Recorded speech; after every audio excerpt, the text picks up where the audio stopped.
ভারতের সুন্দর রাজ্য মেঘালয়। রাজ্যটি নানা রহস্যে ঘেরা। এর সংস্কৃতি যেমন বিচিত্র, তেমনি রাজ্যটির জীবনযাত্রাও বৈচিত্র্যময়।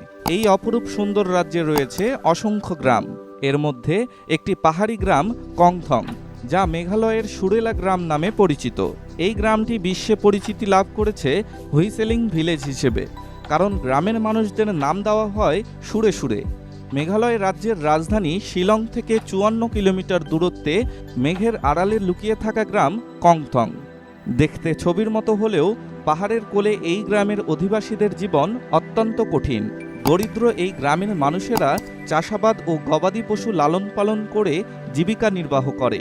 গ্রামের অধিবাসীরা গবাদি পশু নিয়ে চষে বেড়ান এক পাহাড় থেকে অন্য পাহাড়ে। বিস্তীর্ণ এই পাহাড়ি এলাকায় কথাবার্তার মাধ্যমে যোগাযোগ করা কঠিন বলে তারা এই বিচিত্র উপায় অবলম্বন করে। অভিজ্ঞ মেষপালকেরা সুর করে শীষ বাজান। সেই সুর পৌঁছে যায় পাহাড়ের আড়ালে থাকা মানুষটির কাছে। তিনিও জবাব দেন তীক্ষ্ণ সুরে। বাহিরের মানুষের কাছে তা কেবল সুরেলা শব্দ মনে হলেও প্রকৃতপক্ষে এটি আসলে ব্যক্তির নাম। বিস্ময়কর ব্যাপার হলো, এই গ্রামের সবারই একটি সুরেলা নাম আছে, যে কারণে গ্রামটি মেঘালয়ের সুরেলা গ্রাম নামে পরিচিত। কংথং একটি মাতৃপ্রধান গ্রাম। এই গ্রামের পরিবারগুলোতে জীবিকা বা সমাজতান্ত্রিক সিদ্ধান্তের কেন্দ্রে থাকেন একজন নারী। সন্তান জন্মের পর তার নাম রাখার কাজটি করেন তার মা। পরিবারের শিশু জন্মাবার পর নাম রাখার অনুষ্ঠানে মা নিজেই তার পছন্দের সুরটি সবাইকে শোনান, আর সেই সুরের মধ্য দিয়ে শিশুটি সমাজে পরিচিতি পায়। সুরে সুরে কথা বলার ঐতিহ্যের কথা উঠলে অনেকেই বলবেন তুরস্কের কুসকোয় গ্রামের নাম। মজার ব্যাপার হলো, তুরস্কের কুসকোয় গ্রামে কথাবার্তা বলার জন্য পাখির ডাকের ব্যবহার হলেও শুধু নাম রাখার ক্ষেত্রে বছরের পর বছর ধরে অধিবাসীরা শীষ ব্যবহার করে আসছে।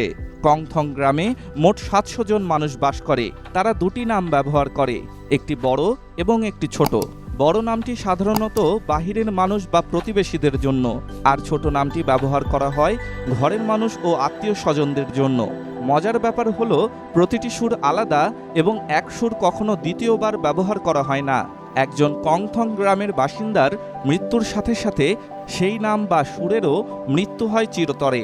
কতদিন ধরে এই সুরেলা নাম প্রচলিত আছে তা জানা না গেলেও প্রজন্মের পর প্রজন্ম ধরে এটি চলে আসছে।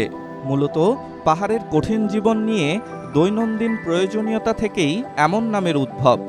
স্থানীয় ভাষায় একে বলা হয়ে থাকে জিংওয়াই লইবে। তবে এমন নামের বাহিরেও এখানকার বাসিন্দাদের নাম আছে। সময়ের প্রয়োজনেই সেসব নামের সৃষ্টি।